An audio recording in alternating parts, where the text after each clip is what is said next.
അശ്വത്ഥാമ, സൃഷ്ടികർത്താവായ ബ്രഹ്മാവ് തീർത്ത ഗാന്ധീവമാണിത്. ഇതിനെ ആർക്കും തടയാനാവില്ല.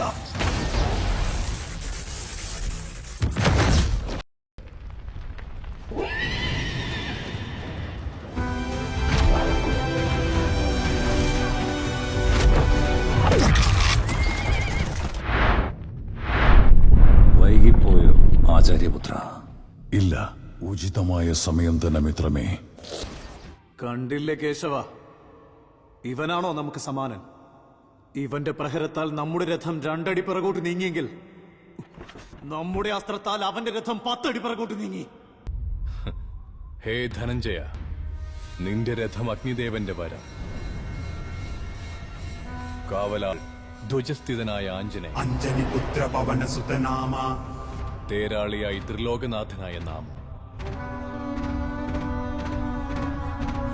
എന്നിട്ടും രഥം 2 അടി പിറകോട്ട് നീങ്ങിയെങ്കിൽ ആലോചിക്കൂ അർജുന,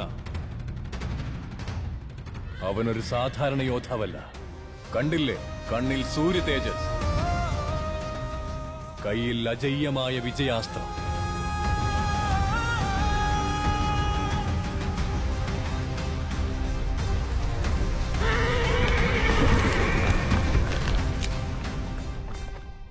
അവന്റെ നാമം വിസ്മരിക്കപ്പെടാത്ത ചരിത്രമാകും.